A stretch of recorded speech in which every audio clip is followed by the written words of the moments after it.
ياهو يا ناس عطوني وجه. بسم الله الرحمن الرحيم. والحلاقة الآن محترم الشديد كأنه كوفير، تنظيف البشرة وكريمات وجل وتبشير وبخار واستشوار وصبغة ومكياج ورطب شفاي وش بقى؟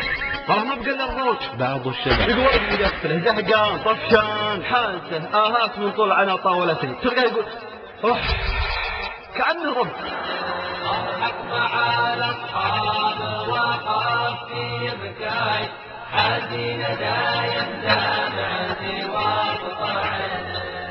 أما البعض الآخر من الشباب جو ثاني حقين الجو الرومانسي، حقين الحب والحنان والغرام، المساكين اللي يقول يا متعبني وانا ما احب غيرك، اللي تلعب عليها البنت تقول ايش حلي بطاقة سوا واطلع الليلة معك سوا، ولا ايش حلي لنا يا حبيبي انا بدونك دجاجة بدون ريش وقرصان بدون جريش ولمبة بدون فيش قدامك تفتيش. وهذا مدرس بيسأل طالب وش ودك تصير وش أمنيتك في الحياة؟ قال ودي أصير شاعر المليون. كفو هالك البيرك. صدق من قال وراء كل جوال مفصول بنت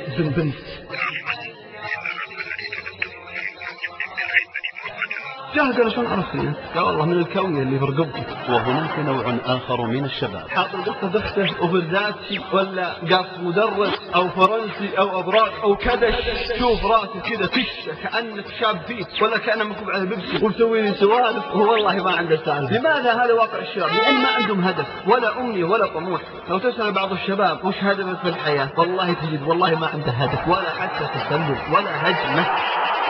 حبتين واقفنا قشعتين بصبتين وحكم سنتين ما نبي حبتين نبغى ركعتين دمعتين الساعة 2 تحشر يوم القيامة مكتوبات 50 سنت ومساري وفلان. لا تقلس بعد حق النقا حق الربطات والسلاسل والشعور واللي يمشي ويتكسر كذا كأنه يعرج كأنه مصاب يقلد النقا. قلد نبيك محمد عليه الصلاة والسلام، قلد أبو بكر، قلد عمر، قلد علي، قلد الصحابة الكرام اللي ورث بيدهم شرف، اللي يقول آمري يا كامري تحت وامري لا سلومية لومينا والزوم عند اللزوم وبيكا والمهجم سبيكا وهنادي والموكب ينادي وافتن لعيونك أنت. إيه يقول الجرح المجروح والجرح ما طاب أرفق باللي يفالك وحبك مسكين.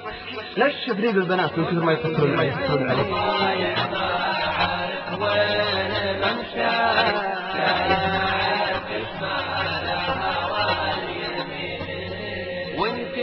همهم الفرش والقرش والكرش والمرش. وسعد يهتز عند موته العرش. يقول إذا حبيتك أكثر زدت قسوة. لماذا؟ لأنك عايش في قسوة وفي بعد عن الله سبحانه وتعالى. يقول من زود حبي لك صرت أكره لأنه حب لغير الله. والله نسيت نفسي وصل عمري 40 سنة. يقول والله نسيت نفسي نسيت شكلي نسيت والله أعظم في ديني نسيت والله أهلي. ولا تكونوا كالذين نسوا الله فأنساهم أنفسهم. فيا عجبا كيف يعصى المليء أم كيف يجحده الجاحد.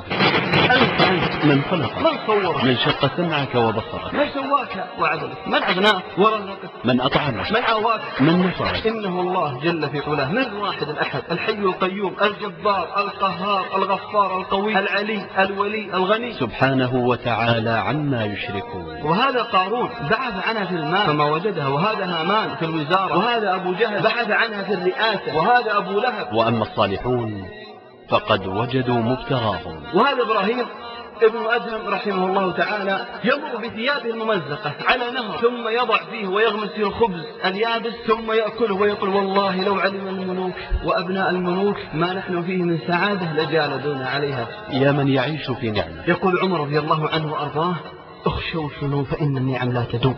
اي والله لا تدوم. بلال بن رباح وبعدما آمن وأصبح مؤذن للنبي عليه الصلاة والسلام يسر الصحابة يا بلال كيف صبرت على هذا الابتلاء وهذا العذاب؟ قال خلصت حلاوة الإيمان بمرارة العذاب فلم أشعر بشيء. ما هي السعادة؟ هي راحة القلب وانشراح الصدر والطمأنينة، وهذه السعادة ليست بالماء، والله لو كانت بالماء لاشتراها الأغنياء. جل في علاه. لا تنزل قطرة ولا تسقط ورقة ولا تقال كلمة ولا تهمس همسة ولا تطلق نظرة ولا تخطى خطوة ولا تسكب دمعة إلا بعلمه وهو العليم الخبير. جل في فالراحة علاه. الحقيقية والفلة والفوز في الجنة. إن للمتقين مفازا حدائق وأعنابا. هي جنة طابت وطاب نعيمها فنعيمها باق وليس بفاني.